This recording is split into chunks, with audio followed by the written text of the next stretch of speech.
నీలాంటి యువకులు రాజకీయాల్లోకి వస్తే మాలాంటి సామాన్యులకు ఎంత మేలు జరుగుతుందో చూపించావు బాబు. బాబు, వరదల పాలైన మా బ్రతుకులకింత నేణ్ణిచ్చాం. మా అందరి బాగు కోసం ఇంత చేశావు. నీకోసం ఏం చేయడానికైనా మేము ఎప్పుడూ సిద్ధమే బాబు. అధికారంలో ఉండి నాయకులు చేయలేని పని అజ్ఞాతంలో ఉండి మీరు చేశారు. మీ సిద్ధాంతం నక్సలిజమా? హ్యూమనిజం. ఈ విషయంలో మీరేం చెప్పదలుచుకున్నారు? నిజాయితీగా సేవ చేయి, లేదా రాజకీయాల్లోంచి తప్పుకో. మీ కార్యాచరణ మంచిదైనప్పుడు మీరు రహస్యంగా ఉండడం దేనికి? మేము టెర్రరిస్టులం కాదు అని నిరూపించేదానికి తప్పదు. రాజకీయ నాయకుల గుండెల్లో సిద్ధార్థ పుట్టించిన ప్రకంపనం పెను మార్పుకు దారి తీసేలా ఉంది. ఎంతో నేర చరిత్ర ఉన్న పప్పు యాదవ్ లాంటి వాడే భయపడి నిధుల్ని సక్రమంగా వినియోగించడంతో ఇదే దారిలో నడిచి మిగతా ఎమ్మెల్యేలు, ఎంపీలు కూడా ప్రజా సంక్షేమం పట్ల శ్రద్ధ వహిస్తున్నారు. సిద్ధార్థ హెచ్చరికకు వెనుక ఏ అదృశ్య శక్తో ఉండి నడిపిస్తోందని అన్ని పార్టీల వాళ్ళు ఎలక్షన్ మేనిఫెస్టోల్ని బూజు దులిపి ఆచరణలో పెడుతున్నారు. పోచమ్మా సార్, ఈసారి వాడు ఫోన్ చెయ్యగానే ట్యాప్ చేయండి. Okay sir. కొడుకు దొరకని చెప్తాను. ఆగండి ఆగండి ఆగండి ఆగండి.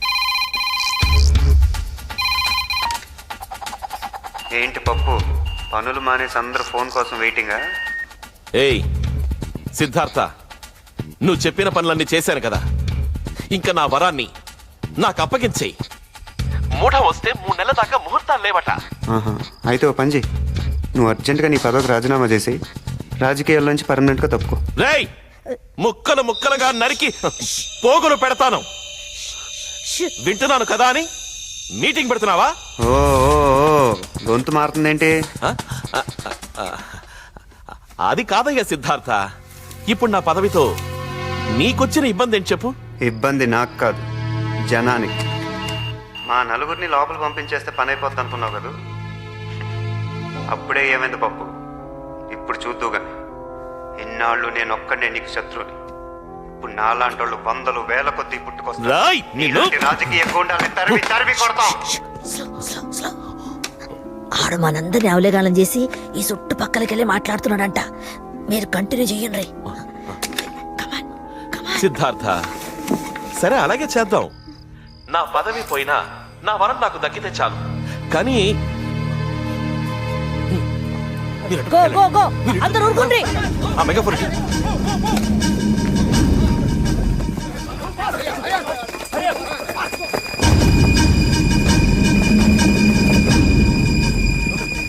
రేయ్ సిద్ధార్థ, లొంగిపో.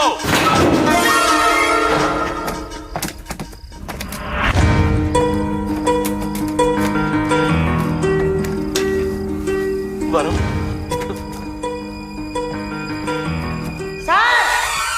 ఇక్కడ చూడండి. వీడు ఏకంగా పోలీస్ హెడ్ క్వార్టర్స్ కి బొక్క పెట్టాడు. ఇంతకంటే అవమానం ఉందా?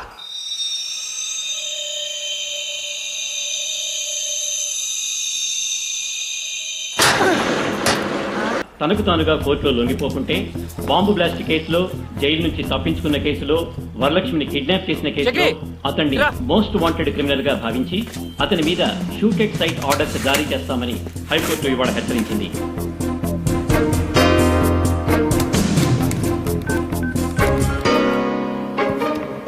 చెప్పరా. 48 గంటల లోపల లొంగిపోతే కనిపిస్తే కాల్చేయమని హైకోర్టు ఆర్డర్స్ పాస్ చేసింది. ఆ బాంబ్ బ్లాస్ట్ గురించి వివరాలు తెలుసుకున్నారా? నానిగాని అడ్డం పెట్టుకున్న పప్పు యాదవ్ గాడి మనల్ని కేసు వెరికించాడు. ఆ టైంలో వాడు వేరే కేసు మీద జైల్లో ఉన్నట్టు ఆధారాలు చూపించాడని రిమాండ్లో ఉన్న మన ఫ్రెండ్స్ చెప్పారు. రే, ఆ మొండి నానిగాడు నేను చంపడానికే బయటకు వచ్చానంట్రా. నువ్వు జాగ్రత్త. ఆడి సంగతి నేను చూసుకుంటా గానీ మనాలందరిని అలర్ట్ చెయ్యి. సరే. కోర్టు నాకు 48 గంటలు గడువు ఇచ్చింది. నేను నీకు 24 గంటలు గడువు ఇస్తున్నాను. మర్యాదగా నువ్వు చేసిన నేరం కోర్టులో ఒప్పుకోవాలి. నేరమా? నేను చేశానా? ఛా, నువ్వు చేసిన నేరాలు ఏదో పెద్ద లెక్క కాదనుకో. టెర్రరిస్టులుగా మా మీద మోపిన నేరాన్ని నువ్వు మర్యాదగా కోర్టులో ఒప్పుకోవాలి. నేనే మిమ్మల్ని ఇరికించానని చెప్పడానికి సాక్ష్యం ఏముందిరా? ఆ ఒంటి చేతి మొండి నానిగాడు నీ పక్కనే ఉండుంటాడే, వాడే సాక్ష్యం. రే మొండి, మర్యాదగా నిజం ఒప్పుకో, లేకపోతే ఒకసారి చెయ్యి పోగొట్టుకున్నావు, ఈసారి అన్ని సామాన్లు పోగొట్టుకుంటావు. రే పప్పు, వరలక్ష్మి ఒట్టిగా నా దగ్గరకు వచ్చింది, కానీ నీ దగ్గరకు మాత్రం ఒట్టిగా రాదు. 10 మందికి మంచి చేయటం కోసం నీలాంటోడికి చెడు చేయటానికి కూడా వెనకాడు.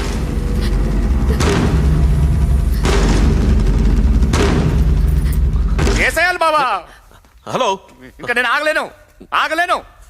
ఆడి తల తీసుకొస్తా. రే ఆగరా, వాడు మనకి దొరకడం సంగతి అలా ఉంచు. నువ్వు గనక వాడికి దొరికిపోతే మొత్తానికే ప్రమాదం. వద్దు బావా, నేను జైలు నుంచి వచ్చింది నీ కళ్ళలో భయం చూడ్డానికి కాదు, ఆనందం చూడ్డానికి.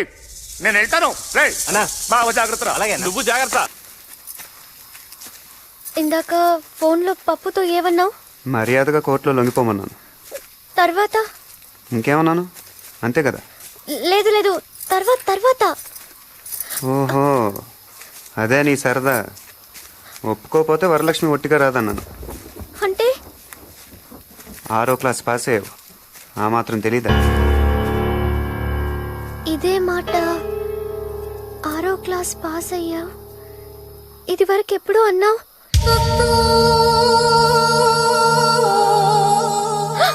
అంటే ఈసారి నిజంగా అన్నంత పని చేస్తావా? నిజంగా అంటే అబద్ధంగా ఏమైనా చేశానా? లేదు లేదు, ఏం చేయలేదు. నువ్వు మరీ అంత చెడ్డోడివి కాదు కదా. మరీ అంత మంచోడిని కూడా కాదు. అంటే అంటే 10 మంది మంచి కోసం మంచోడిని కాదనిపించుకోవటానికి కూడా వెనకాను. కొంచెం కన్ఫ్యూషన్ గా ఉంది, అర్థమయ్యేలా చెప్తావా? ఇప్పుడు నన్నేం చేస్తావు? నువ్వు అనుకున్న పనే చేస్తాను, దానికోసమే చూస్తున్నా.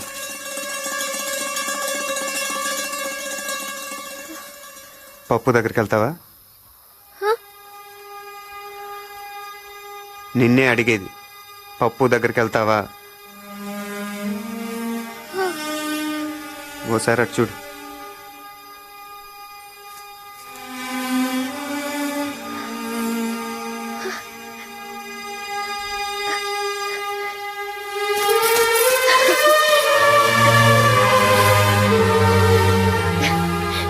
నాకు ముందు నుంచి అనుమానంగానే ఉంది, నువ్వు మంచోడివేనని. నన్ను కూడా ఏం చేయకుండానే వదిలేస్తున్నావు. ఆయనతో చెప్పి నిన్నేం అనొద్దంటానులే. మరైతే వెళ్ళిరానా? జాగ్రత్త. మీ ఫ్రెండ్స్ అందరినీ అడిగానని చెప్పు. హ్మ్?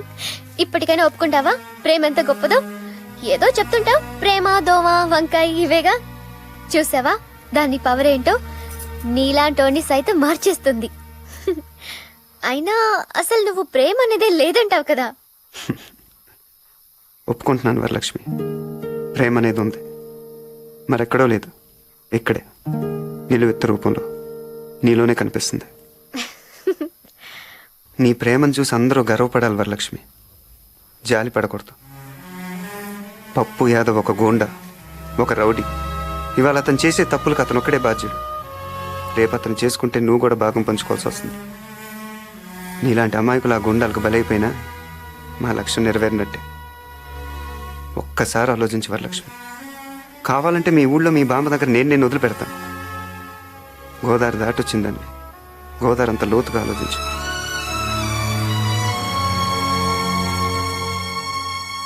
వరం వచ్చాయి, నువ్వు ఇటు వచ్చాయి వరం. ఈ రోజుతో వీడికి మూడింది. రేయ్, నా వరాన్ని అడ్డం పెట్టుకుని ఇన్నాళ్ళు నన్ను ఆడించావు, లేకపోతే ఎందరినో చిటికలో లేపేసిన వాడిని. నువ్వు నాకు లెక్క కాదు. వరం, నీకేం భయం లేదు, వచ్చేయ్. ఈ రోజు వీడి రక్తంతో నీ కాళ్లకు పారాణి రాస్తాను, వచ్చేయ్. రే రండ్రా, ఎక్కడ చచ్చారు? ఈ నీ రోజు గుమ్మ ముందే పాతి పెట్టాలి. వచ్చేయ్ వరం, వచ్చేయ్.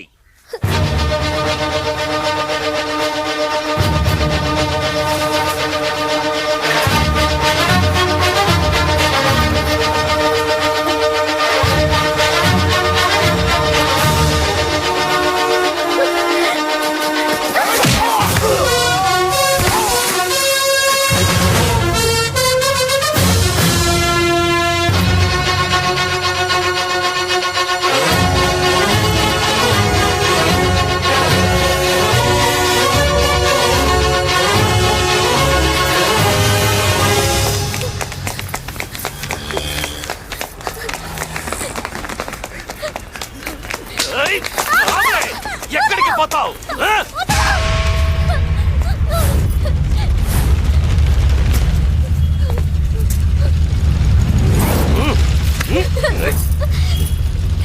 రేయ్, దీని కళ్ళ ముందే ఇడి ప్రాణాలు తీయండిరా.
కత్తి రోడ్లోకి దిగుడిపోయింది. లాగండ్రా.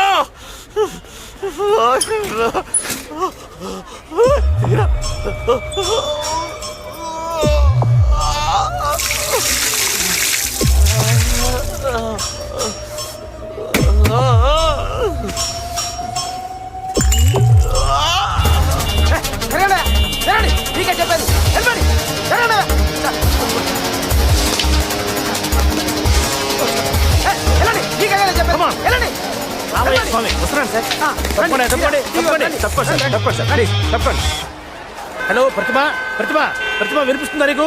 లైవ్ టెలికాస్ట్ అంతా రెడీయేనా?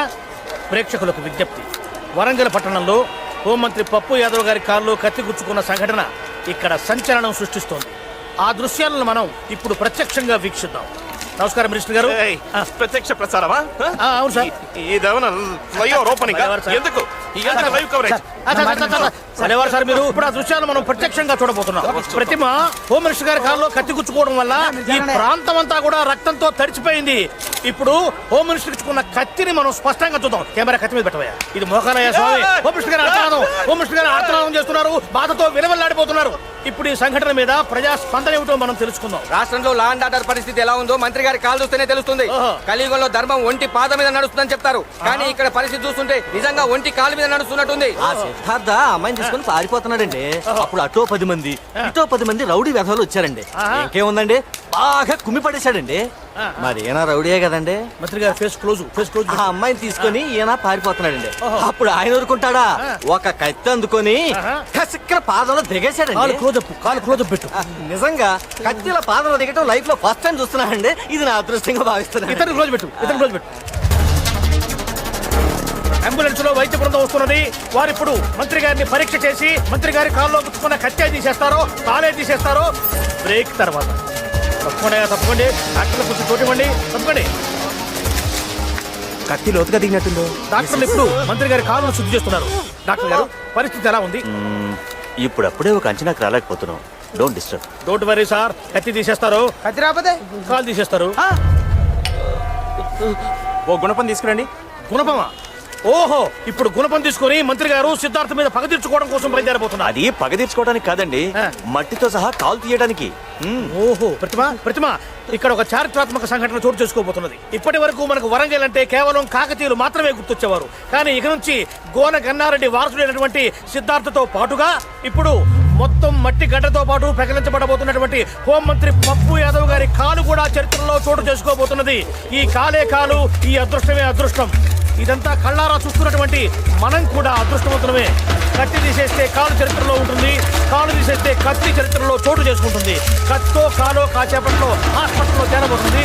అప్పటి వరకు చిన్న బ్రేక్.